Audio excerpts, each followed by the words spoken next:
This is our fourth and last time together, this time in this way. And I will tell you that it always feels way, way, way too short. How are you guys doing with the story? Are we getting there with it? I'm hoping it'll have a happy ending. It does, but you have to wait to the very, very, very, very. You've heard Asha tell this, yeah. No, it has a happy ending, eventually. Yeah.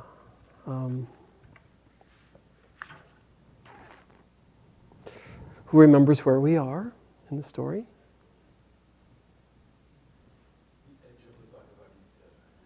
Actually, yes, we're very close to the Bhagavad Gita.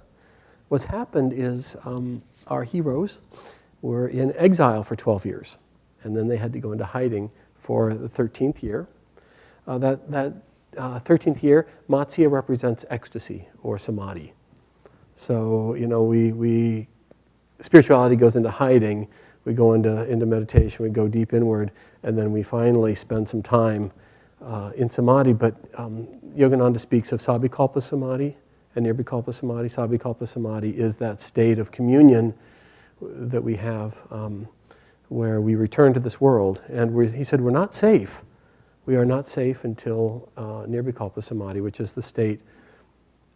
Ecstasy in meditation is a necessary component of our awakening. But if we can't hold that state of communion when we return our consciousness to this plane, we're still vulnerable. And so we still have not won the war. And in fact, we haven't even started the war, the real war yet, at that point. There's a sweet story I forgot to mention. I did mention that during the 12 years, eventually Yudhishthira and the brothers all went on a tirthayatra. They went around and visited all the holy shrines throughout India. There's some cute little stories that happen in there, but one that's really fun is they're at this one sacred place in this ashram, and they're kind of high in the mountains. And Draupadi, she's out one day in the woods, and she smells something that she's never smelled before, and it's just intoxicating. And she goes to Bhima. She says, "I smell a flower." And she says, "I want you to go and get it for me." And so he goes off up the trail in the mountain in search of this flower. And he goes farther and farther and farther, and it's intoxicating, but he can't find the source of it. And finally, he comes around the corner. He's way, way, way up in Himalaya, very, very high and very rarefied airs. And, he lets nothing stop him. And he comes around a corner, and there's this giant monkey lying across the trail. And he stops, and it's clearly an older monkey, and he knows that he can't get around the monkey, and he knows that it would be improper for him to step over the monkey. It would be disrespectful. And so he says, "Excuse me, monkey." He says, "You need to move. I need to go up the trail." And the monkey says, "Oh, I don't think so. I'm just really tired. I'm just enjoying lying here." And Bhima says, "No, you have to move because I need to get up the trail." And the monkey says, "I don't think so. I don't want to." Bhima says, "Well, then I will just simply move you." And the monkey says, "Oh, if you want to." He says, "Who are you anyway?" And he says, "I am the great Bhima. I'm one of the Pandavas." He says, "Who are the Pandavas?" He's very dismissive. And Bhima starts to get his ire up. And finally he decides he's just going to drag the monkey off the trail. And so he grabs the monkey and he starts to pull. And the harder he pulls, the heavier the monkey becomes. Until finally he realizes he's just used up all his energy and there's just nothing left. And the monkey is still there. And he's great enough of soul to realize that he is in the presence of a being that's far greater than he is. So rather than going any farther with it, he stops and he pranams and he bows. And in that moment, the monkey says, I am your half-brother. He is Hanuman from the Ramayana, from this other epic. And he says, "I was lying in the trail to stop you from going up any farther, because if you went up any farther on this trail, you would lose your body. And he says, I wanted to stop you from that. But he said, also, I've heard many great things about you. They both have the same father. Their father is the god of the wind, Vayu. And so they're two of the greatest figures in all of the epics. And in fact, Hanuman is really fun. He's a monkey devotee of Sri Rama.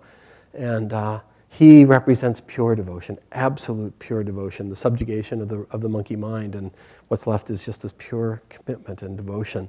And somebody once calls him and challenges him in his devotion, Hanuman. And Hanuman, simply without hesitating, takes and rips open his chest. And there on his heart, emblazoned in gold, is the word Rama.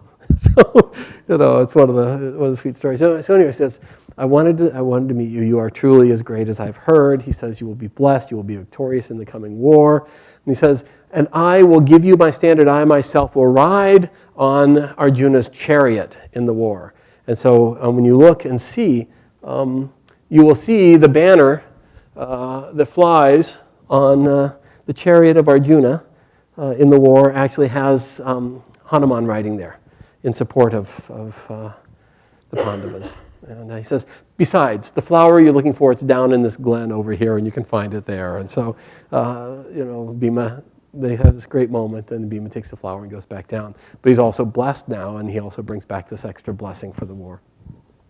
Another sweet story we talked about, we're at the end of the battle now, and it's clear that Duryodhana has found them out too late. They're in Matsya, the kingdom of Virata. But what happens is they all come back from the battlefield now, and they all resume their disguise. And Arjuna says to Uttara, he says, you must not tell your father what happened on the battlefield. You must not tell him who I am or what's happened. And he takes his bow and he wraps it all back up and puts it back up, and they come back into the kingdom. And Arjuna's back in the guise of the eunuch. And he's been tending to Uttaraya, the daughter, the princess, all this time. Well, in the morning, what happens is, that next morning, what happens is the king, he hears about his son out on the battlefield, and Yudhishthira, the king keeps saying, Virata keeps saying, my son, he was a great warrior. And Yudhishthira says, the charioteer was really helpful. And the king says, my son, he won the day. And Yudhishthira says, the charioteer was really helpful. And this happened several times. And finally, kind of out of being offended by this mere counselor who keeps talking about the eunuch charioteer, Virata becomes kind of incensed, and he throws dice. He throws the dice from his little gambling hall there at Yudhishthira, and it hits Yudhishthira in the face, and he starts to bleed. And Draupadi happens to be in the hall at that moment, and she's aghast, and she runs up and she catches the blood before it can hit the ground. And Virata is astounded. He says, what are you doing? And she says, if you have no idea how great this man is. And she says, if for every drop of blood that would hit the ground from this great soul, you would have 1 year of famine and 1 year of starvation. Your country would be devastated. And so she catches it, and there's this sense of confusion, there's a sense of unaddressed suspense. That night, the Pandavas get together and they realize they have to doff the mask they've been wearing. So they gather up all their things, and in the morning, Virata simply comes into his chamber, he comes into his royal hall, and there, sitting on the throne, is Yudhishthira, flanked by the 4 brothers, and Draupadi standing beside them. And he walks in and he says, what is all this, and who are you, and how dare you? And Yudhishthira simply says, I am Yudhishthira, and we are the Pandavas. And Virata is aghast that he's had these great souls in his kingdom all this time. And he falls at Yudhishthira's feet, and he said, if I had only known, he said, I would have given you my entire kingdom. I offer you everything that I have. He says, please, forgive me any offenses that might have happened during this last year. And Yudhishthira forgives them, and everything's great, and they're all rejoicing. And He says to Arjuna, he says, I would give you my daughter, as your wife, as a wife of yours, to bind our houses together. And Arjuna says, I've tended upon her for the last year. She is like a daughter to me. I certainly can't take her as a wife. He says, but I have this wonderful son, Abhimanyu. And Abhimanyu is when Arjuna's off on his yatra, when he leaves and he's out and about, there's a great scene where he woos, he's dressed as a Brahmin, but he woos Krishna's sister. And they become married, and their offspring is Abhimanyu. So Abhimanyu then ends up marrying this princess. And Abhimanyu, he represents self-mastery. So self-mastery is born of self-control. And so again, we're now, but things are now, it's clear that the Pandavas have been found, but it's too late. They have the right to the kingdom back. Krishna shows up. He says, it is not right that you be disenfranchised kings. You need to claim your kingdom. And there's this great movement of effort. He says, you should go back. You should send an emissary back to the hall of Hastinapura and sue for your kingdom back. And so they get a Brahmin. Meanwhile, they're preparing for war, but they're suing for peace. Okay, which is a common theme. It's what was happening when Japan attacked. They were suing for peace and preparing for war, and they dropped the bombs and stuff. So it's a common thing. They know the war is coming, but they're going to go through all the gestures to try and see if they can save the day. And Yudhishthira, he's avoided, spirituality has avoided all this time this inevitable conflict. It has made every conciliation, it's made every effort to keep from having this battle. But Krishna simply says, the will of one person is not enough to deflect the karma of an entire people's. So, it's a fun thing to think of even in our own time. We have this mass karma that's playing itself out. And the will of any one of us who's praying so desperately for peace and for changes in the world isn't necessarily strong enough to overcome the karmas, the mass karmas that are there that need to be played out. So he says, this has to happen. You should sue for peace. If it can happen, wonderful, but don't hold your breath.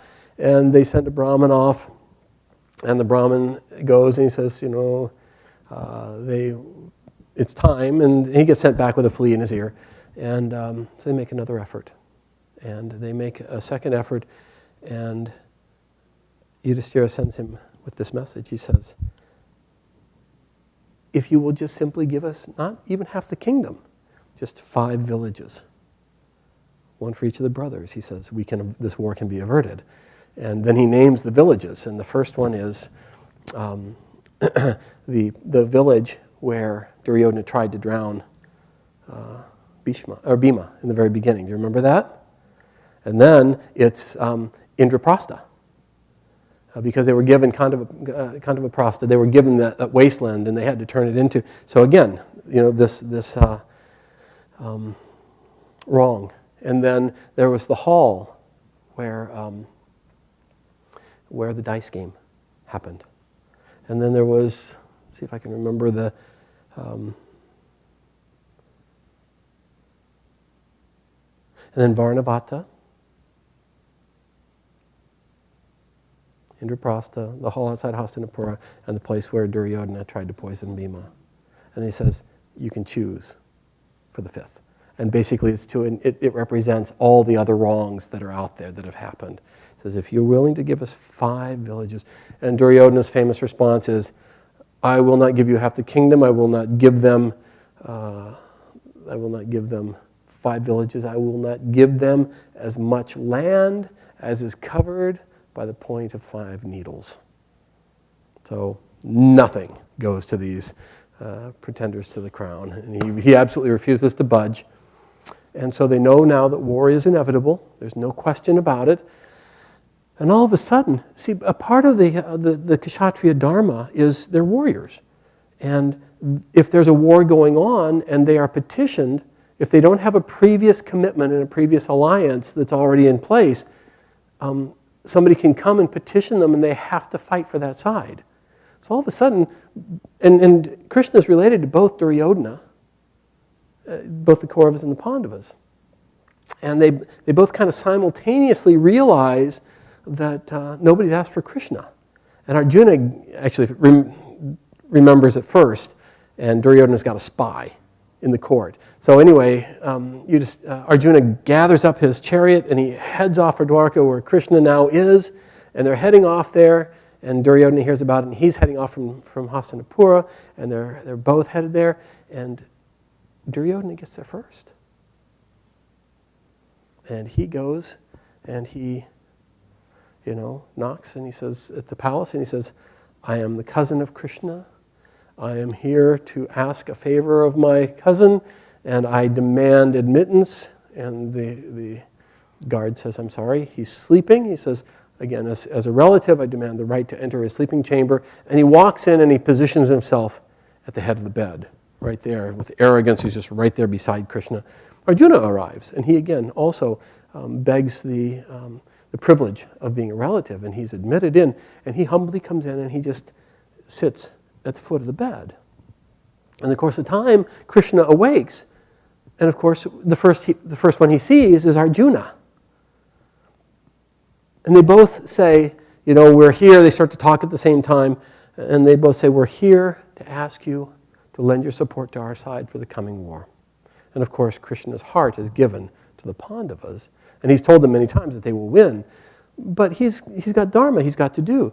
And Duryodhana says, I got here first. He says, and so you have to honor my request first. And Krishna says, well, you might have gotten here first, but I saw Arjuna first. And so he says, I'll tell you what I'll do. He says, one of you may choose. You may choose. One of you will get all of my warriors, the Yadavas. They are the fiercest kshatriyas on the planet. They are pure, they are righteous, they are unstoppable, and there are armies, legions of them. One of you will get all of this, and the other will get just me. And I will not fight. I will drive the chariot or do whatever you want, but I will not fight, and I will just be there for you. And he says, because I saw Arjuna first, and he's also the younger, so it's by right, he should have the right to choose. He says, Arjuna, you may choose. And Duryodhana is just terrified because he's just sure that Arjuna is going to pick all of the armies and stuff, and he's worried, sick, that he's going to end up with just Krishna. But Arjuna, of course, says, I pick Krishna.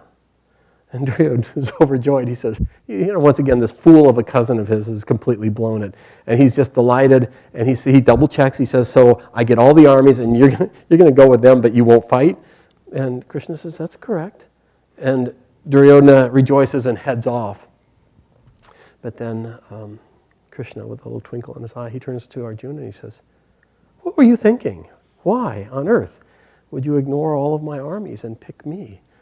And Arjuna, without even hesitating, he says, Lord, I know wherever you are, there is victory. And he says, I can't imagine entering this without you. And so he says, I ask only that you drive my chariot.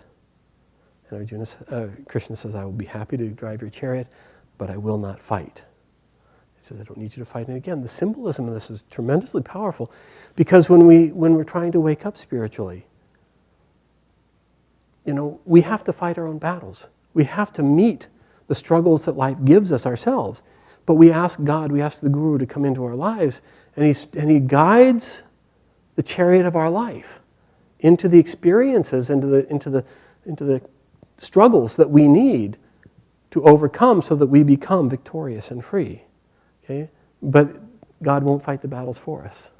The Guru won't fight. So anyway, meanwhile, they go back.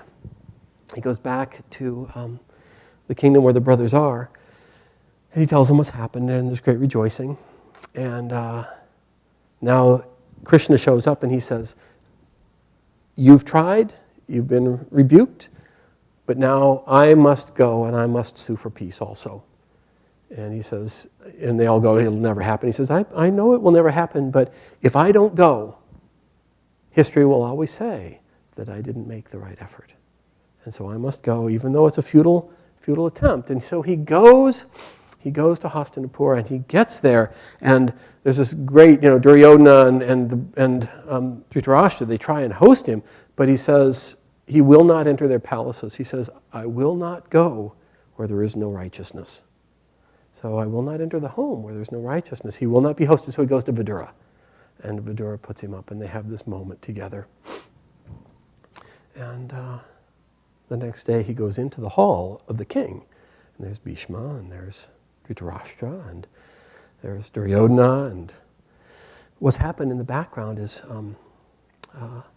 there's been this plot. Dhritarashtra wants to capture Krishna and bind him. Because he's sure that if he can capture him, then he can convince the Pandavas not to fight.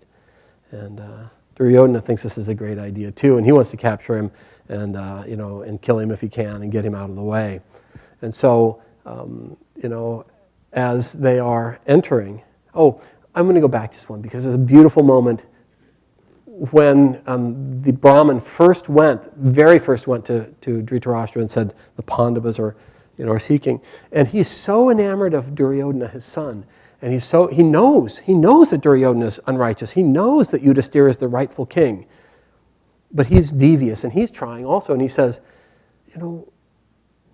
I know my son is unrighteous. You know my son is unrighteous. We all know my son is unrighteous. But it would be unrighteous. But he wants to be the king, and it would be unrighteous of Yudhisthira to try and take it from him. He says, Yudhisthira's righteousness should make him unwilling to take away that which Duryodhana wants so badly, right? So, of course, it doesn't fly. Duryodhana's plotted with Shakuni and Karna and Aswatthama and the other evil brothers, and so basically, Krishna's in there. And he's saying, it's only right that the Pandavas should have their share of the kingdom. They've agreed that even 5 villages will be enough to prevent this terrible catastrophe. You have to understand that if you don't go along with this, if you don't avert this war, the entire Kshatriya race will be destroyed, and all of the Kaurava heroes will be destroyed. And Duryodhana's in there and he's scoffing, and Dhritarashtra, he's afraid, but he doesn't want to give up the dream of his son's ruling. And so pretty soon Krishna starts to see that the room is filled up with, now it's Duryodhana and Aswatthama and Karna and all the brothers, Dusasana, all the brothers, and they're beginning to weave a net around Krishna. And they're just about to grab him and bind him, and he looks and he realizes it's over, and he drops his human form. And the glory of the Lord, the glory of God is revealed, and it's so overwhelming. And even Dhritarashtra in his blindness is able to see this. And of course, the capacity, how can you capture the Lord? And it completely foils the plot. And Dhritarashtra simply says, my Lord, now that I have seen this, I pray that I never get human sight, because now that I've seen this, I never want to see anything else again. And then Krishna simply takes his human form and walks out the door, and it's over, and they know that the battle is inevitable. Krishna, on his way out, he stops by Kunti. Kunti is the mother of the Pandavas, and she's very sad and very concerned. And he speaks to her of a Kshatriya dharma, the dharma of a Kshatriya mother and a Kshatriya wife, and that her sons were born to fight this battle, that she must be brave, she must be courageous, she must accept whatever comes. And he talks with her about Karna. They both know who Karna is, and they have this moment also. He stops by and he visits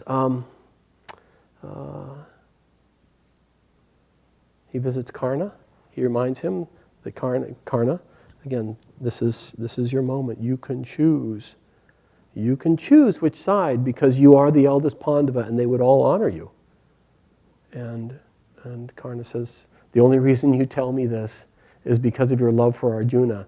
And you know that because I now know that Arjuna is my brother, I won't fight as hard. And in this way you've poisoned me against him. I cannot forego my love and my loyalty to Duryodhana. He made my life possible. I cannot see him. He says, even you, Krishna, know that loyalty is the highest law. And he says, I cannot forego my loyalty even for this. And he says, besides, my mother abandoned me when I was but a child. He says, this is my loyalty, this is my dharma, and this is what I will do, even though I know I will fail. He says, this is mine to do. And so Krishna leaves. And then Kunti, she comes, she's veiled, but she comes to Karna. And he's in his noontime prayers, and she comes. And she comes because, remember, he's promised to grant any wish. If anybody comes to him and asks a favor of him when he's in his noon prayers to Surya, he has promised that until he kills Arjuna, he will grant that wish. And so she comes, she hears of this, and she comes, and she knows. And she simply sits behind him, and he says, I know who you are, and I know why you're here. And she says, I am your mother. And he says, I know.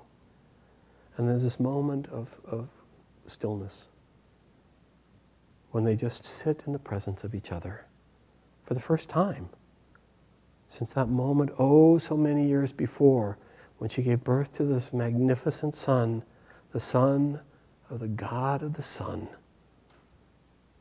And she had to let him go. And the sadness she's carried and the pain she's carried all this time. And they just sit together and just feel the power of that connection. But then she asks, and he says, I can't, I won't.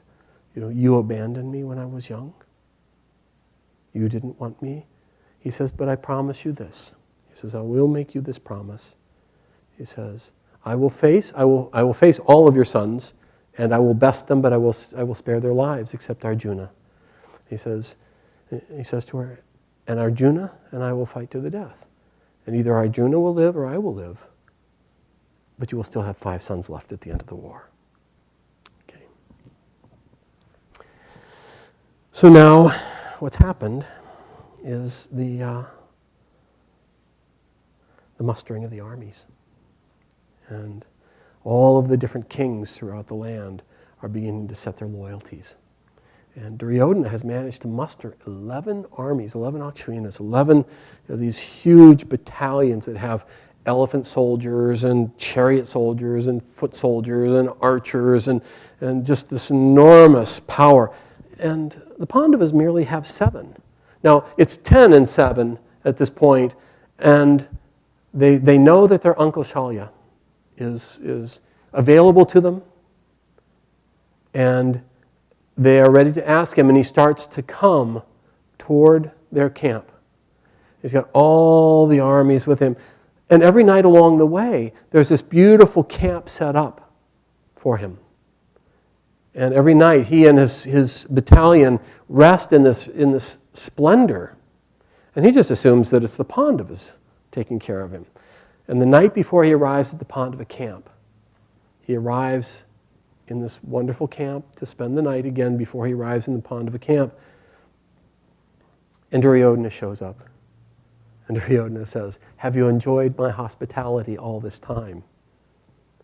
And he says, your hospitality? He says, oh yes, uncle. This is our love for you, our gratitude for you. And he realizes that he's been tricked.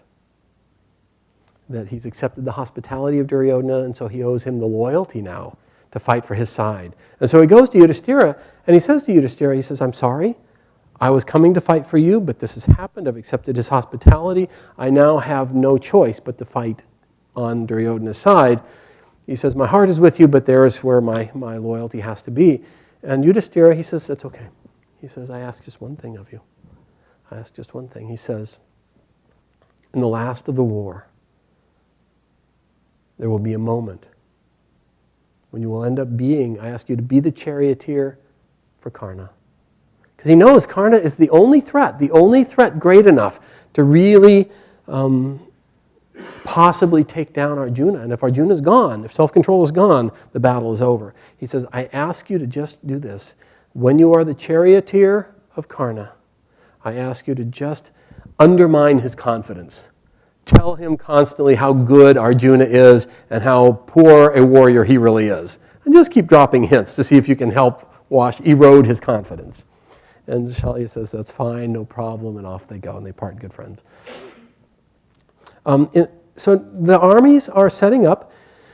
Bhishma will be the generalissimo. He will be the capo of the Kaurava side. He's the grandfather, he's the ego. He loves the Pandavas. He knows that they will win, but his loyalty, the ego's loyalty, is to creation. It's to materialism. And so he will be the warrior for Hastinapura. And the generalissimo, Karna and Bhishma always have this problem because Karna is always hot-headed. And Karna says, well, Bhishma is going to be the generalissimo. I will step out until he falls. And then I will step in and fight the battle. And the word is at all costs. Duryodhana puts the word out at all costs. We must protect Bhishma, because if Bhishma falls, our side will be in trouble. And then Drishtadyumna. Do you remember who Drishtadyumna is? All these names. He is the fire-born son of Drupada. Pardon? Drupadi's brother. And he is born, remember, to kill Drona. Okay? And he is the calm inner light, is what he represents. And he is born of extreme dispassion, which is, again, what Drupada represents. And Drona is habit. So the calm inner light will destroy habit. Just for fun. The rules of battle are fighting is only done during daytime. Individuals are safe in their own camps. Camps are off limits for the fighting. This is a higher age, so there are rules about war. Okay, single combat is allowed only amongst equals. Equals can fight equals. Anyone who turns away will be protected. The unarmed, the retreating, are protected, and non-combatants are protected. Okay? And there's a huge, huge noise of preparation, and things are getting ready. And then the eve of battle. And Arjuna says to Krishna, he says, take me to this hillside over here. I want to see the different armies. And so Krishna drives the chariot to this point between the two armies. And they're there, looking out over the battlefield of Kurukshetra, where this enormous battle is going to happen, where the entire annihilation of the entire Kshatriya race is going to happen. This enormous battle for Dharma against Adharma. And he's up there, and he looks out, and he sees on this side are his brothers, and Drishtadyumna, and all this goodness, and all of this energy that's so much in line with his spirit. And then he looks out and he sees on the other side, he sees who? He sees his grandfather, Bhishma. He sees his guru, preceptor. He sees Drona. He sees his cousins all arrayed. He sees them all. He sees Aswatthama, his friend. He sees all these individuals he's grown up with. These are his family. And he turns to Krishna and he says, for me to fight this battle and kill these great soldiers, to kill these great warriors, he says, would be adharmic. He says, even if we won, even if we managed to win this battle, he says, what would I gain? And he starts to talk about the dharmas and adharmas, and finally he just says, I will not fight, and he throws down his bow. And this is the moment of the Bhagavad Gita. This is the moment, because it's so clear that battle is inevitable, that dharma and life demands this moment in this battle. And Krishna, it says, Krishna as if smiling, turns to him and says, you are using the words of the wise to espouse basically the precepts of an idiot. He says, you were born for this moment. If you turn away, all of futurity will mock you, will say that you didn't have the heart for your dharma. He says, and this is worse than death to a kshatriya. He says, you see bodies fall. You're afraid of killing these off. But I see souls arise free from the adharma of this life and go on to a higher life. And so the entire Bhagavad Gita happens right here and right now. And they talk about the dharmas of fighting the spiritual battle, of the responsibilities that the individual soul has to reclaim the kingdom of their own consciousness and what's required. And at the end of it, Krishna says, "Are you convinced?" And Arjuna says, "My eyes have been opened, I understand." He picks up his bow, he strings it, he twangs it, he blows his conch, and they're ready. And the next morning, it's time for the battle. But you can see that when you read the Bhagavad Gita, understanding all that spirituality has done to try and avoid this war, all it's done to try and share the kingdom of our consciousness with materiality, and how materiality time and time and time again has tried to destroy our spirituality, our spiritual life. And it's no longer appropriate, and it's impossible now for the two forces to live inside each other, side by side. The war, there will be 18 days. The first 10 days, Bhishma will be the generalissimo. The next 5 days, Drona will be the generalissimo for the Kauravas. Then Karna for 2 days, and then Shalva for the last day. The morning dawns, the armies are arrayed, the conches are blowing, they're ready. The battle is about to begin, everything is about ready to go. And Yudhisthira simply steps out of his chariot. He doffs his armor, he throws down his weapons, he lays them down, and he starts walking across the battlefield completely unprotected. All the brothers look at him and go, "Oh my God." In the last moment, Yudhisthira is going to give it all up. Here we are once again, and he's going to just simply acquiesce. And so they all throw off their armor and their weapons, and they're all running after him, and he simply walks across the battlefield in a completely focused manner, and he goes to Bhishma, and he falls at his feet, and he stands and he says, "You are my grandfather. You have been all in all to me." He said, "It would be adharmic for me to enter this battle without your blessing and without your permission." And Bhishma says, You are the soul of righteousness. He says, "My heart is with you and your brothers. I know that you will win this battle. You have my permission and you have my blessings to enter this battle." And then he goes to Drona and he circumambulates his chariot and he bows before him and says, "You are my guru." He says, "It would be adharmic of me to enter into this battle without your blessing and without your permission." And Drona also echoes these exact words. He says, "You are the soul of Dharma.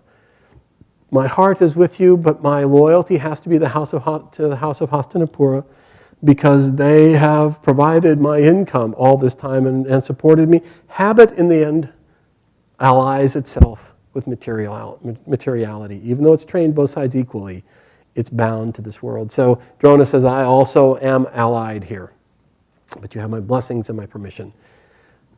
Yudhisthira turns around, go back, he dons his equipment, the conches blow, and the battle begins. Now in Akshwina, there are 11 to 7. Akshwina is something like 100,000 chariot warriors. There are Maharathis and Adhirathis. There are super warriors and really good warriors and common warriors and elephant warriors, and there are just hundreds of thousands of them, and there's this enormous melee getting ready to start. Hello, welcome. On the first day, the battle is glorious, and everybody enters into it with a sense of, there's not only a sense, most of the warriors in this, there's no animosity. They are born to fight, and they're simply doing their dharma. And they're out there, and everybody's having a great time. Abhimanyu shows off his prowess. He is absolutely fabulous. Self-mastery is out there, and he's just all over the field. But at the end of the day, everybody comes back, and the Pandavas have been bested. And so there's a sense of unrest, and the Pandavas are very disconcerted about the end of the first day. The day too dawns, and the war begins again. And Arjuna meets Bhishma in battle. and Bhishma and Arjuna. It's a glorious moment because they fight, they square off against each other, and these are the two greatest warriors. And nobody can get an advantage on the other, and pretty soon the whole battlefield has stopped to watch Arjuna and Bhishma going at it back and forth. And ego and self-control are just, there they are, they're just having it out, and everybody has a great time. Bhishma's delighted because only Karna, Drona, and Bhishma are strong enough to meet Arjuna. And so everybody's having a great time with it. Drishtadyumna meets Drona. So remember, Drishtadyumna, the great generalissimo of the Pandavas, meets his archenemy, Drona. He is born to kill Drona, but the time isn't yet, and so it doesn't happen. And the Pandavas carry day 2. They get the better of it. Okay. Day 3. Does anybody remember who Gatakacha is? Yeah, he's Bhima's son with the Rakshashi. Remember him? And he has been ruling the kingdom of the Rakshasas all this time. But he is both got the power of Bhima, who's the son of the god of the wind and half divine, and also the demonic powers of his mother. So he is a force to be reckoned with, and all of a sudden he shows up. And he gets into it. Bhima swore that he would destroy all of Duryodhana and his brothers single-handedly. He is committed to killing them all. And he swore that he would kill Duryodhana by breaking his thigh because of the insult to Draupadi. And he also swore that he would cut out the heart of Dusasana and drink his blood because of him trying to disrobe and dishonor Draupadi. So anyway, these are here to be fulfilled. Arjuna sworn to kill Karna. Yudhishthira, I think, is sworn to take out Shakuni. There's all these vows of what's going to happen in the battle.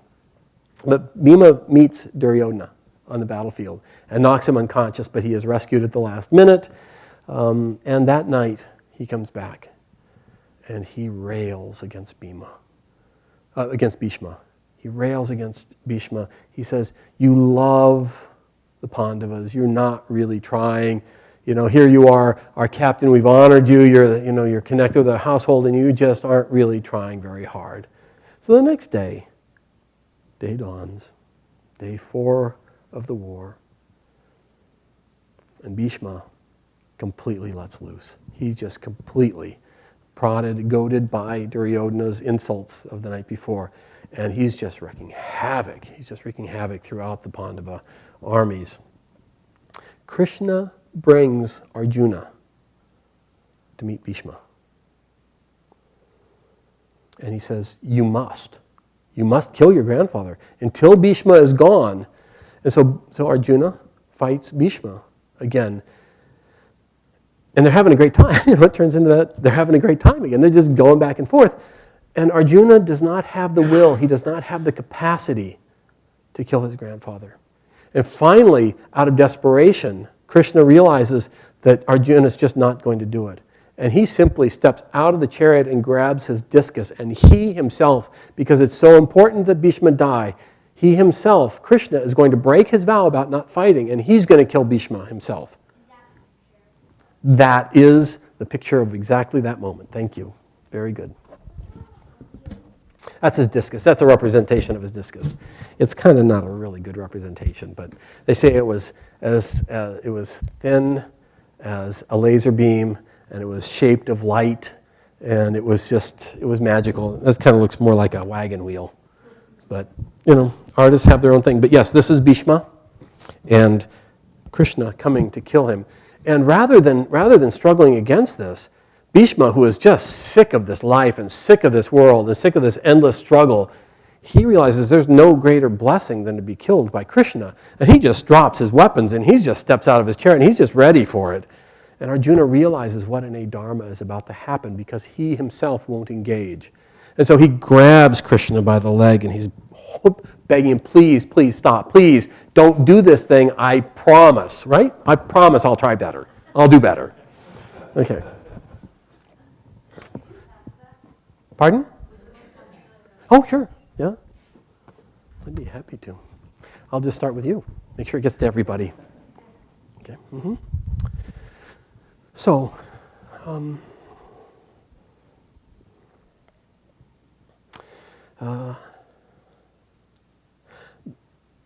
Bhima starts to annihilate the 100 brothers of Duryodhana. And he starts one by one to pick them off with his mace. And thus ends day 3. Day 4, Bhima, Gatakacha, and Abhimanyu, they all excel.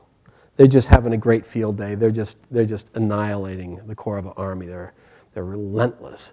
And that night, again, Duryodhana goes against Bhishma, and he rails against him again. He says, "It's all your fault. Here you are, the general Lisamil, you're the most powerful, and yet you love the Pandavas so much that you won't fight your hardest." Day 5. Bhishma did not get killed because Arjuna held Krishna back. He stopped him from doing that. Because it wouldn't have been righteous. Remember, Krishna promised not to fight. And for him to enter in and kill somebody would have broken his oath. And that would have been adharmic and not right. And Arjuna knew that it was his fault, so he stopped him. Okay, so good question, good catch. Bhima and Duryodhana face each other again on day 5. Again, Duryodhana manages to escape with his life, but now things are heating up. And it's no longer just a bunch of warriors out there doing what they're there for. Emotion is beginning to get involved. And the battle goes past dusk into the night. And so Adharma is beginning to show up.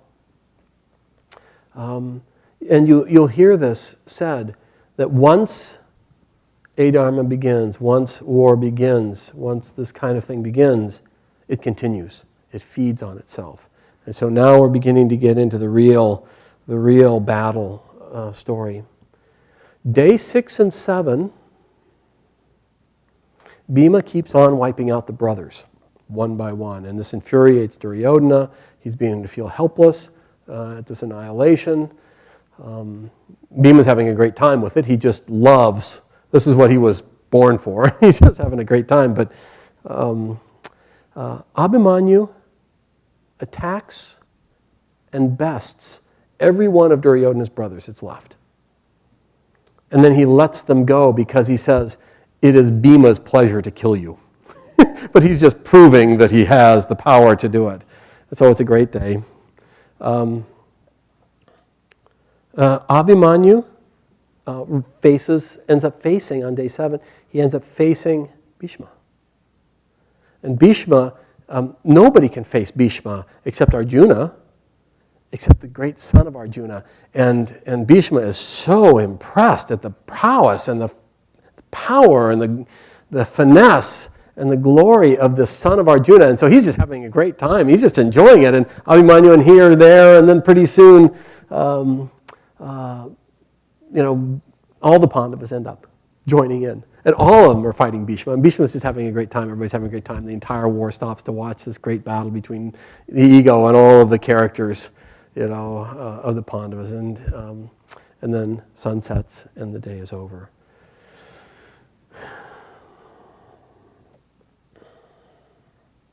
On day 8, one of Arjuna's sons is killed. So it's beginning to take a much more painful and powerful turn. And Duryodhana, again, goes against Bhishma. And he insults him again and tries to prod him to even greater vigor. And at this point, Bhishma is just sick of it all. He's just had all that he can stomach. And he starts to talk about Shikandan. Does everybody remember who Shikandan is? Shikandan is Amba, born again to kill Bhishma. And he remembers and he knows, and he's beginning to talk about her. Him now, Shikandan. She got turned into a male and is there on the side of the Pandavas, waiting for the moment. Day 9, Krishna takes Arjuna back to Bhishma. Has everybody seen, just real quick, has everybody seen the poster? Okay. Because that's the scene played out again.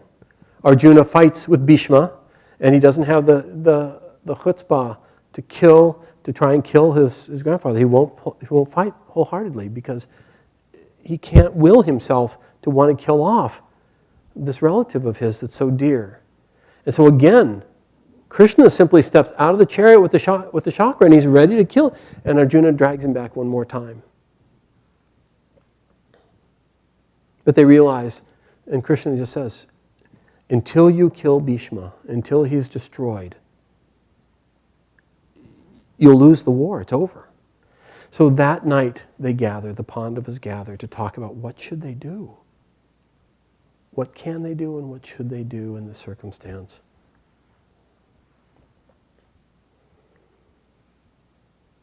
And they realize, Yudhishthira says, we must go and we must visit our grandfather. So they gather themselves up and they go into the camp of the Kauravas. They go to their grandfather's tent and they come in. And the grandfather, Bhishma, he welcomes them and he honors them and he says, I am so glad to see you. He says, and there's this moment where they just take and they rest in each other's presence. But then he says, what can I do for you? And they say, if you're not killed, we'll lose the war. And you've said that we will win this war. And yet we don't know how to kill you. We don't know how to do this. He says, Yudhishthira says, we ask for your permission to kill you, and then we ask for your guidance on how to do it. And Bhishma says, I am sick of this life. You are righteous. You should rule this kingdom. He says, I am glad to give my life for you. He says, and this is how, so you have my permission, you have my blessing, and this is how you should do it. And then he speaks of Shikandan, and he speaks of putting Shikandan in front of Arjuna. Because he says, I cannot fight with a woman. He remembers when Shikandan was a woman, was Amba, and then Shikandi.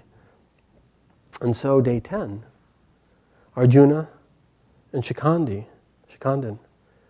the battle is fighting all over and everybody's going at it. And Arjuna, hiding behind Shikandan, driven by the chariot of Krishna, they confront Bhishma.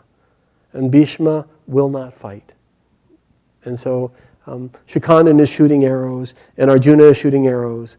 And finally, Arjuna's arrows and Shikandan's arrows fill Bhishma so full. In fact, the whole battle stops at this point to watch. And they fill Bhishma with so many arrows that he can no longer remain upright. And he falls. And there's this moment of silence. The entire battle stops. Because the great Bhishma has fallen. I don't see it. I didn't get it up. He's lying on a bed of arrows. No, thank you. Yeah. He's lying on a bed of arrows. And the entire war stops to come and pay tribute. And with that, we're going to take a few-minute break, about 5 minutes. And let's get back. One is Arjuna's chariot.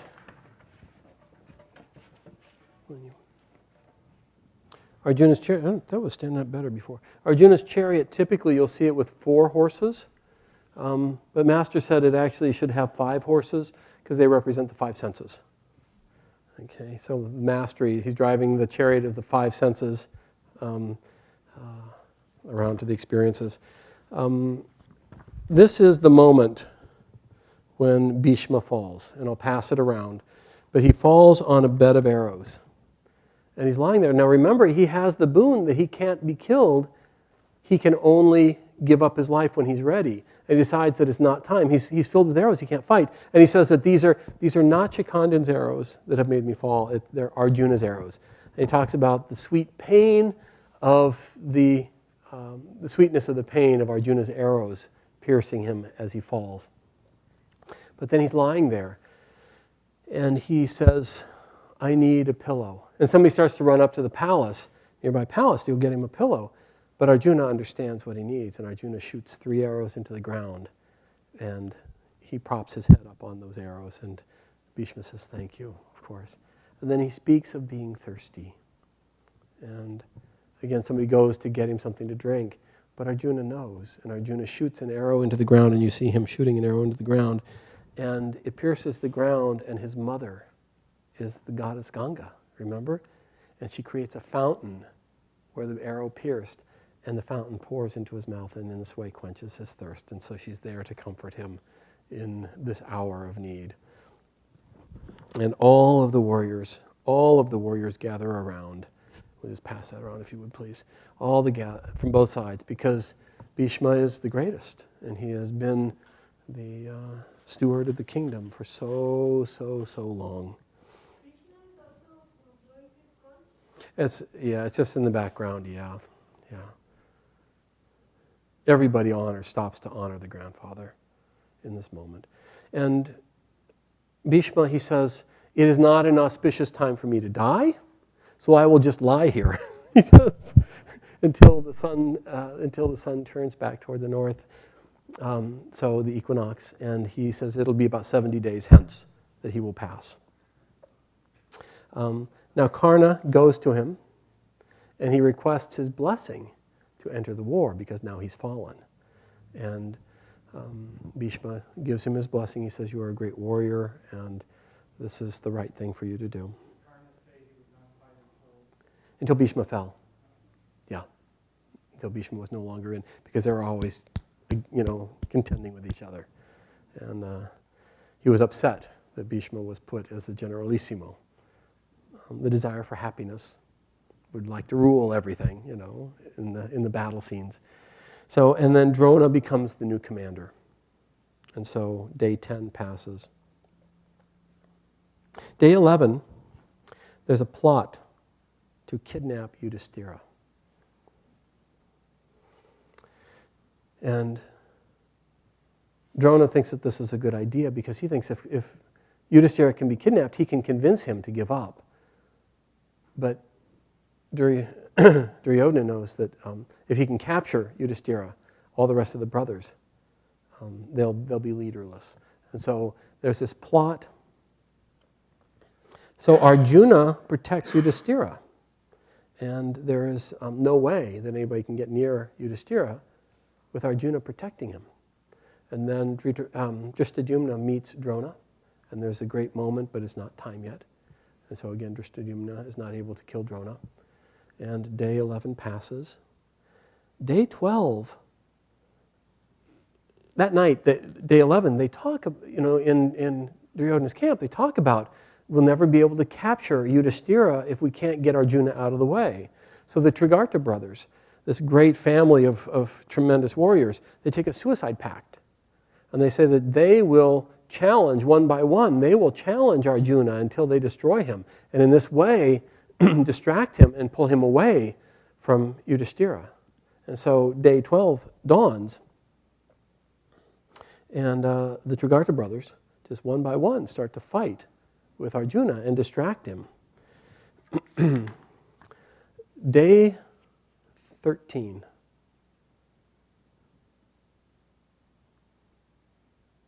Day 13, the Kauravas, Drona sets up the Kauravas in an impenetrable formation. And this formation is just mowing through the Pandava ranks and just decimating the army. And it's going to destroy them all. And they don't know how to break into it. And Arjuna's off distracted with the Trigarta brothers. And Abhimanyu says, my father taught me the mantra for breaking into this formation, but I never had time to learn the mantra for getting back out.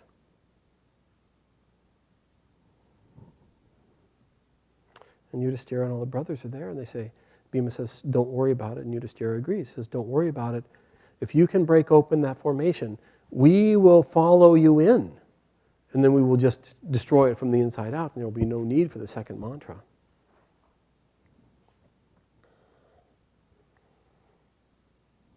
And so they decide that this is what they're going to do. And Abhimanyu, of course, is able to do the mantra perfectly, and it breaks the formation open. And and he enters, and just as the other brothers are ready to follow in behind him, Jayadratha, this great warrior, slides in and seals up the hole, and they can't get in. And Abhimanyu is now inside all by himself, and they can't get in, and he doesn't know how to get out. But he's this tremendous warrior, and he is just decimating the Kuru ranks from inside out. He's just destroying it, because it's impenetrable from the outside, but it's vulnerable from the inside. And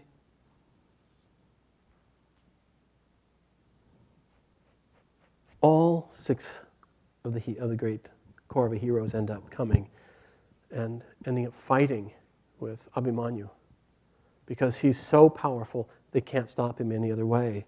And it takes Duryodhana, Aswatthama, Karna, Drona, Shakuni, Kripa, and Salya. And they all finally end up, and they finally break his bow, and then they destroy his chariot and his charioteers, and he's standing there and he's fighting them with just a mace, and they destroy that, and he's fighting them with just an arrow that's left, and finally they all surround him, and in this way the great son of Arjuna is killed, because self-mastery can't live through the battle. Self-mastery doesn't make it to the end of the story. Think about the audacity, think about the part of you that has mastered, that's mastered your talents and skills, and how even that can't make it through to the end of the battle. But anyway, in this way, he's destroyed. And that night, Arjuna comes back with Krishna, and they've had a glorious day. They've been annihilating through regard to brothers. Everything's doing great, and they've had a fantastic day. And he's talking with his brothers about his good day, and none of them will look at him. And he starts to understand that something's wrong. And he says, "What is it?" And they talk about the fact that his great son has now been killed.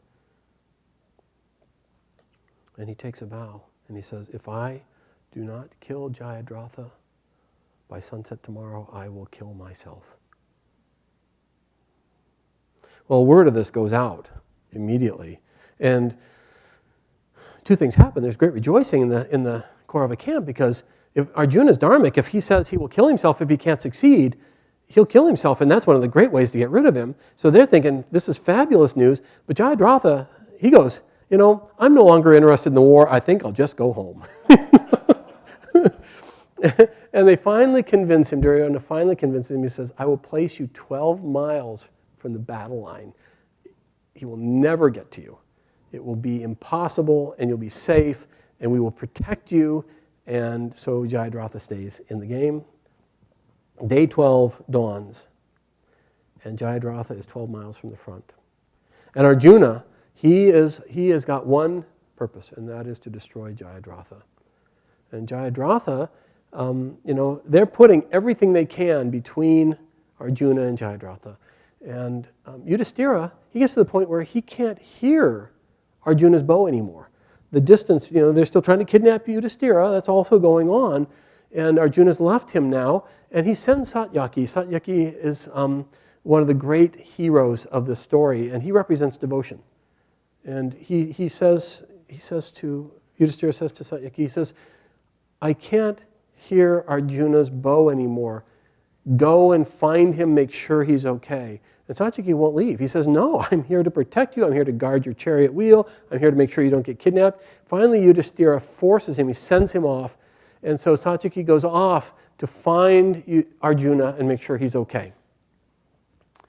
And as he's getting really close to Arjuna, he gets engaged by this great warrior, Burisravas. So devotion, Burisravas is karma. So karma gets a hold of devotion, right? And they end up in this great battle. But pretty soon, Burisravas has got Satyaki out of the chariot. He's dragging him along the ground, and he's about ready to strike his head. And Krishna says, "Arjuna, Satyaki's in trouble." And Arjuna's engaged in his own battle. He says, yes, I know. But he's a warrior. He's fighting his own battle. Here we are, I'm tied up. And Krishna says, "Excuse me, but Satyaki's in trouble." And Arjuna says, "Yes." And Krishna says, "Satyaki, your devotion's in trouble here. You've got to do something. Karma's over. Karma's winning." And he's just about to strike his head off when Krishna says, "Now you must." And Arjuna in this moment, when when Borisravas's attention is turned away, and he's not aware, goaded by Krishna, Arjuna shoots. And in this adharmic way, he cuts off Borisravas's sword arm. And Borisravas simply turns and he says, you son of a cowherd, basically. He says, you are so adharmic. Only you, Arjuna would never have done this adharmic act if not goaded by you. How dare you? And then he sits down to meditate. He's simply, this adharma has put him off so badly. And Satyaki gets up and he grabs a sword and he chops off Borisravas's head. And so now adharma has started to enter into the story. But Arjuna turns and he continues to fight and continues to fight and continues to fight and continues to fight. And it's not clear anymore that he's going to be able to get to Jayadratha before the sun goes down. And finally, just before the sun is going down, he engages Jayadratha, but Jayadratha is just powerful. And again, he represents body-bound inclinations. He represents, our involvement with our bodies. He's there, and Arjuna is starting to engage him. But the sun is sinking toward the horizon. And the battle is far from over, and it's far from clear that Arjuna is going to be able to accomplish this before the sun goes down. And Krishna takes his discus, because he also is not sure. He takes the discus, and he throws the discus up in such a way that it covers the sun. And everybody stops. And there's this moment where the sun appears to have gone down, and they think it's all over. And Krishna says, now. And Arjuna shoots and kills Jayadratha. He cuts the head from his body, and then the disc comes back, the chakra comes back, and it's clear that the sun has not yet gone down. And then it goes down. And in this adharmic way, again, and it says that in Kali Yuga, Dharma can no longer win by dharmic means alone. Okay, and so Krishna twice in this one day has egged on Arjuna to perform adharmic acts. And now the battle has gotten completely out of hand. Now I'm going to do a little side note. Stay here with me, because Jayadratha, his father, had put a curse out that whoever caused Jayadratha, thank you, sweetheart, whoever caused Jayadratha's head to hit the ground, who killed him and his head hit the ground, that warrior's head would immediately explode. And so Jayadratha's father is out in the woods meditating. And he's just sitting there meditating. And so Krishna takes the arrow that severs Jayadratha's head, and he causes it to carry the head along, and it drops in Jayadratha's father's lap. And Jayadratha's father looks down, there's the head of his son in his lap, and he jumps up, and of course it falls to the ground and his own head explodes. So be careful of the curses you make. You never know when they'll boomerang on you. Now, the battle continues into the night. There's so much heat, and there's so much anger, and there's so much emotion going on that it doesn't follow the rules of Dharma anymore. And again, once evil begins, it continues. Once this kind of thing gets moving, it continues. And Ghatakacha is there. Everybody remember who Ghatakacha is? He's the son of Bhima and the Rakshashi. And as it gets dark, all of his demonic powers start to come to the fore. And he is unquenchable. He's unstoppable. He has got Maya working for him, and he is just decimating the Kaurava ranks. And Duryodhana goes to Karna and says, you've got to do something. You've got to do something. We've got to stop this great warrior. We've got to kill Ghatakacha. And Karna, he doesn't know what to do, except he's got this one weapon. He's got the weapon from Indra. Remember when Indra gave him a weapon because of his greatness, because he cut off the earrings and the shield? Indra gave him his own weapon. And without thinking, he turns and he fires the weapon, the astra that Indra gave him. And he kills Ghatakacha, and he falls. And as he falls, of course, he expands his form and he annihilates a whole lot more of the Kauravas. But Ghatakacha is now dead. But Karna then remembers he could only use the weapon once, and then it would return to Indra. And he had been saving it for who? Arjuna. So now he no longer has it. And in this way, again, he has been tricked into betraying his own, he's been tricked into his own self-interest being betrayed.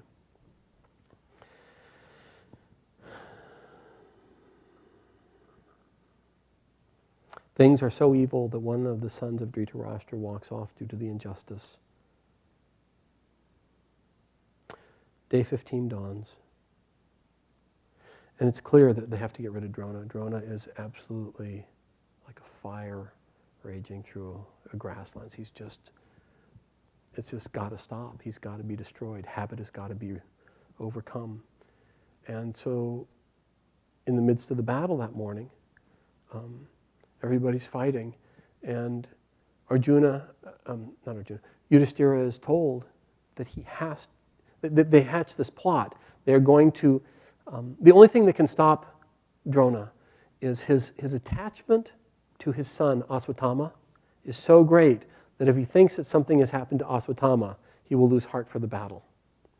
It's one of the reasons he stayed on the Kaurava side was because of Aswatthama's loyalty to Duryodhana. And so Drona's just fighting, and they decide that the Pandavas decide what they're going to do is they're going to have Bhima go and kill an elephant named Aswatthama. So Bhima goes out and kills Aswatthama the elephant, and then he tells Yudhishthira that it's done. And Yudhishthira, he doesn't want to do it, but he's told by Krishna he has to. He goes, he rides past Drona, and he says, "Aswatthama is dead." And Drona knows nobody can kill Aswatthama. Aswatthama is invincible. But Yudhishthira said it. And for a moment he thinks, gosh, it might be true. And Yudhishthira says, "Aswatthama is dead." And then he goes, "Aswatthama the elephant," under his breath. So he doesn't tell a complete lie, but it says that in that moment, it's the first lie he's ever told, in that moment, his chariot, which always rode about 6 inches above the ground, fell to the ground and rolled on the ground like all the rest of the mortals. Okay? He says, "Aswatthama, the elephant, is dead." And so Drona starts to lose interest. And he thinks, well, Yudhishthira has never lied. I believe him. He sits down in his chariot to meditate. In this moment, Drishtadyumna shows up. And from behind, when he's meditating and completely unprepared for it, Drishtadyumna takes off his head. And Drona falls.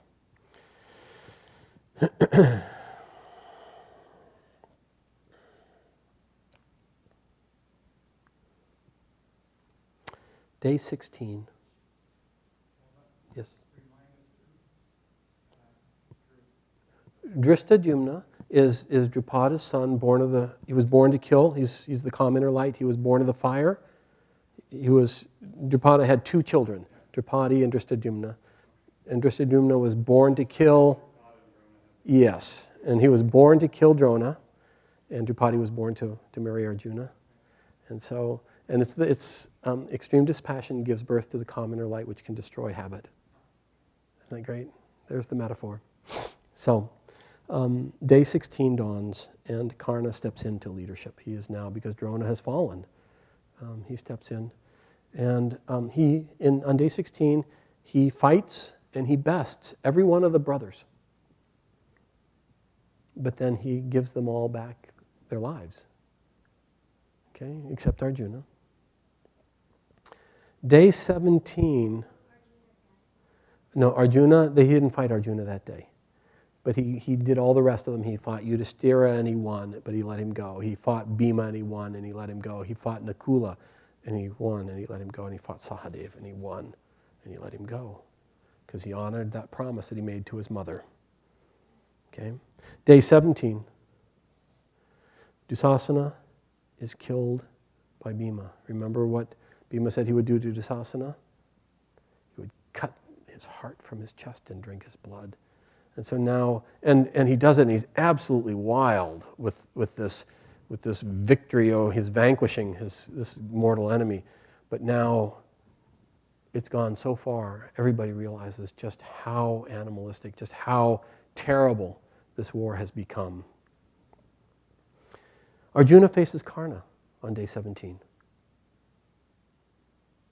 And they fight back and forth and back and forth and back and forth. And it says that, again, the entire battlefield stopped to see the battle between these two greatest warriors. And the sun comes out and it shines down on Karna, and the clouds come and they cover up Arjuna, and these two forces of nature are vying through these great warriors. And you see this tremendous power. Even the celestial realms are engaged in watching and in this moment. And Karna sends an astra, this celestial weapon, at the head of Arjuna. And Krishna sees it coming. And he realizes that Arjuna isn't going to be able to deflect it, isn't going to be able to protect himself from it. It's going to kill Arjuna. So what he does is he sinks Arjuna's chariot down into the soil 4 inches. And the astra hits off his helmet. And in this way, he protects Arjuna. And the battle continues. And then what starts to happen is Karna's chariot starts to get caught in the mud. Do you remember the curse from way back? And he's fighting and he's fighting and he's fighting, but his chariot is getting more and more immobile. And he's trying to remember the astras that his guru taught him, and he can't remember. Because the curse of Bhargava was, you lied to me, so when you're facing your mortal enemy, you will not be able to remember what I've taught you. And he's just struggling. And then his chariot gets completely stuck in the mud. And he gets out to free the wheel. And as he's working on freeing the wheel, Krishna says to him, now, Arjuna. And Arjuna shoots. And Karna falls. Remember the fulfillment of both of those curses because of those moments so far back. On day 18, Salya takes up the leadership of what's left of the Kuru band. And he falls on day 18. And the war is basically over at this point. But they can't find Duryodhana. And they're looking everywhere. Duryodhana has simply disappeared. All of the rest of the brothers are destroyed. And it's said that he was so hot, he was so furious that he couldn't cool off, so he waded into a lake to just see if the lake could cool him off. And Bhima and Krishna find him in the lake. In fact, I think all the brothers are there, and they find him in the lake. And Yudhishthira says to him, he says, you know, all of this adharma, he says, you know, you could have given up all of this. It will never make you happy, and here we are. He says, choose any one of us to fight. He says, and gain the kingdom or die. And all the brothers look at him and say, Yudhishthira, after all this, once again? And Duryodhana says, I choose Bhima. And they just go at it. And this tremendous battle ensues between Bhima and Duryodhana. And again, it represents the two sides of the heart. The part that's committed to this world, I love the things of this world, the part that loves God. And this battle, this mace battle, and neither one seems to be able to win. And around and around and around and around they go. And finally, after hours of this battle and nobody getting ahead, Krishna catches the eye of Bhima. And he slaps his thigh. Because it's adharmic to hit below the waist in mace battle. And Bhima simply nods and remembers. And he takes his mace and he swings and he crushes the thigh of Duryodhana. And Duryodhana falls mortally wounded. And then even in this, he's audacious. Even in this, he says, only because of the adharma of that cowherd were you able to best me. And he says, I have lived a king, I am dying a king. I have lived the way I've wanted, and I go, and it's only through your adharma that you were able to get the better of me. But now the war is over. And the Pandavas, they decide to camp on the field of battle, on the field of victory, and they spend the night there. But that night, Aswatthama and Kritavarma and Kripa, they gather together. They're the last of the Kaurava heroes. And they gather together and they're ruminating on the war is over, the battle is lost. And Aswatthama, he's seething because of the adharma that caused his father's death. And he sees, and they don't know what to do, and Aswatthama sees an owl come and attack a group of crows in the middle of the night because the owl can see and the crows can't. And he realizes that this is a strategy, because again, this has never been done. This in Dharma, so great in Dharma. So he gathers up Kritavarma and Kripa, and the three of them, they go into the Pandava camp.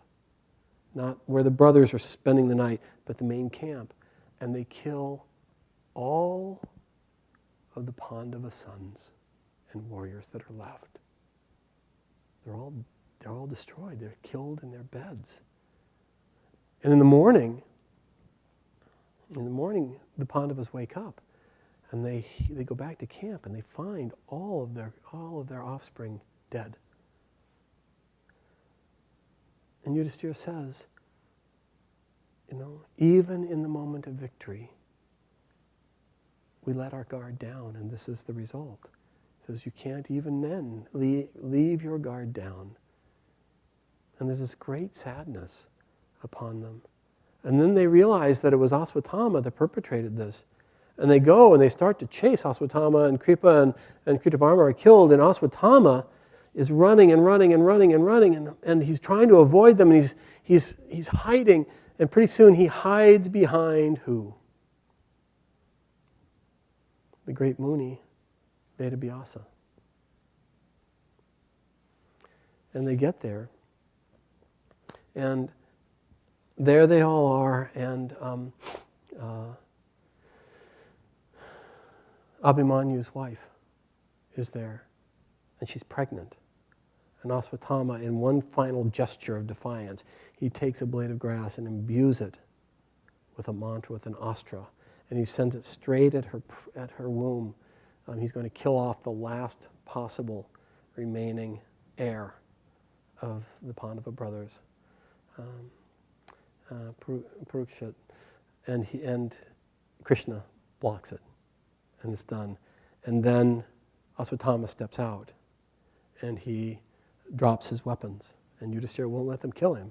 And then he's got this magic jewel in his forehead, and he takes the jewel and he lays it down. And now he's completely without power. And again, what he represents, he is desire born of past habit. He's born of Drona, who is habit. Think about, and then he becomes, in this moment, he becomes an immortal. So again, think about the symbolism. The desire born of past habits haunts you immortally. And he has to wander throughout creation without any power throughout the rest of days. But Parikshit is protected by Krishna. Yudhishthira goes back. I mean, it's over, but there's nothing left.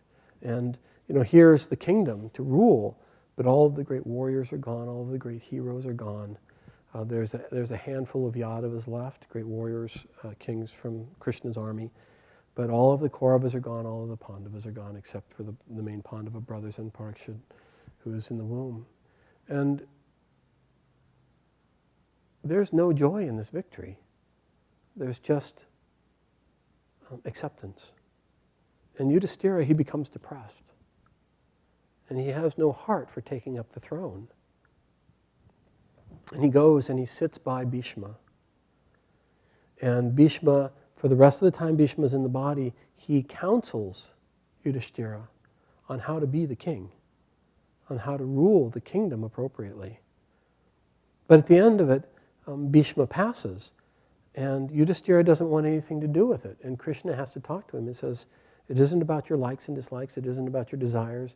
This is your dharma, this is what you were born for. And finally Yudhishthira takes up the throne. And they rule for 36 years. Kunti and Gandhari have gone to the forest. They are just leaving this world. They're just done. 20 more years pass and they put Parikshit on the throne. And then they go off and they realize they're just done. They've ruled, it's over, and they go off on their Mahaprasana, they go off on their last walk. They're going to just, fourth ashram, they're just going to let it all go. And they're walking back up the trail that, remember when Bhima ran across Hanuman? They're walking back up that trail and they're heading to the heavenly realms. And as they're walking, Draupadi falls and dies and leaves her body.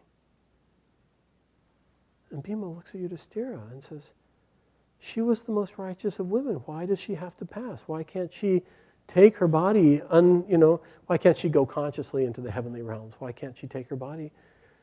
And Yudhishthira just says, she was a faultless woman, she was blameless, but she loved Arjuna more than the rest of us. And for this one flaw, she can't take her body, she can't go consciously.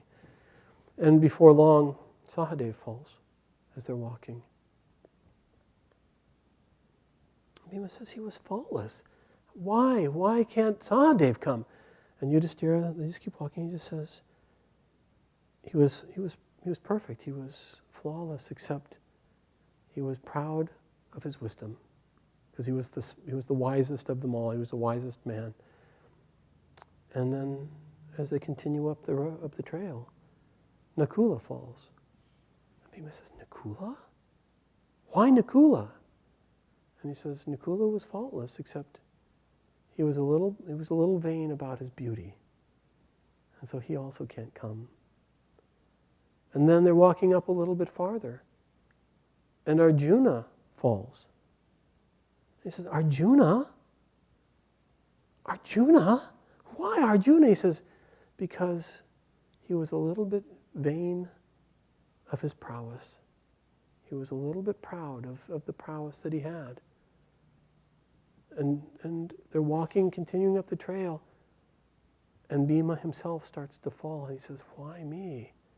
He says, because you boasted too much and because of your love of food. Your overly love of food. And so in this way. And so now it's just Yudhishthira walking up the trail to the heavenly realms. And a dog has showed up, and the dog is accompanying him. And it's just Yudhishthira and this dog walking up the trail. And all of a sudden, this heavenly chariot appears. And the charioteer pulls up beside Yudhishthira and he says, your father, he says, I have been sent to bring you to the heavenly realms. He says, you do not need to walk any farther. I will carry you there. And Yudhishthira says, okay, and he steps in, and the dog jumps into the chariot with him. And the charioteer says, I'm sorry, the dog can't come. And Yudhishthira, the dog steps out, and Yudhishthira looks at him and looks at the charioteer, and he steps out of the chariot also, and he says, if the dog can't come, he's been my loyal companion, and I must not betray his trust at this point. And so he steps out, and in that moment, the charioteer turns into the god of Dharma, his father, and he says, I've heard of your greatness. He said, I was sent here for this one final test. He says, loyalty is the first law of God. He says, you are absolutely the greatest soul that's ever lived. And then the next thing Yudhishthira knows is he's in the heavenly realms.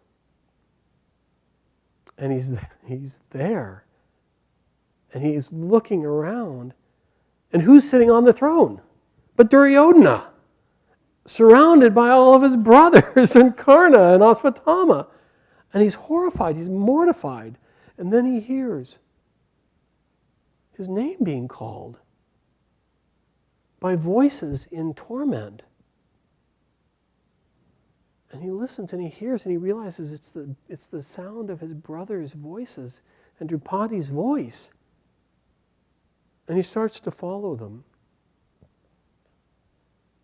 And he goes and it's darker and danker and hotter. And putrid smells, and he starts to go deeper and deeper, following the voices into the hellish realms, until he's deep in the hellish realms. And he finally comes upon his brothers in Draupadi, and they're just lost and writhing in agony, and he speaks to them, and they all speak about how their pain is lessened by his presence. And it says that he's there for 1/24 of a day. And then the darkness lifts and they're all brought back into the heavenly realms. And it's in this moment that the peace that he sought all his life washes over him. And it's said that no king, no matter how great or how dharmic, can live his life in such a way that he does not do some adharma that requires some period of time in the lower astral hells. But that he had paid, and he feels all of a sudden the reality that the rules of earth are no longer appropriate in the heavenly realms. And then he's also told that when you live a dharmic life, a life that is mostly dharmic, and you pass from this world, the first period of time you spend is in the hellish realms, is paying off the heavy karmas of this world. And then you spend the rest of your time in the heavenly realms, in the light, in the upper astral realms. But if you've lived a mostly evil life, when you first land there, you go into the heavenly realms to enjoy the benefits of your good karma, whatever they are. But as soon as that's burned up, you spend the rest of your time in the hellish realms. And that, dear friends, in the return to light and the release of the physical, Yudhishthira and the brothers find the peace and joy they always sought on earth.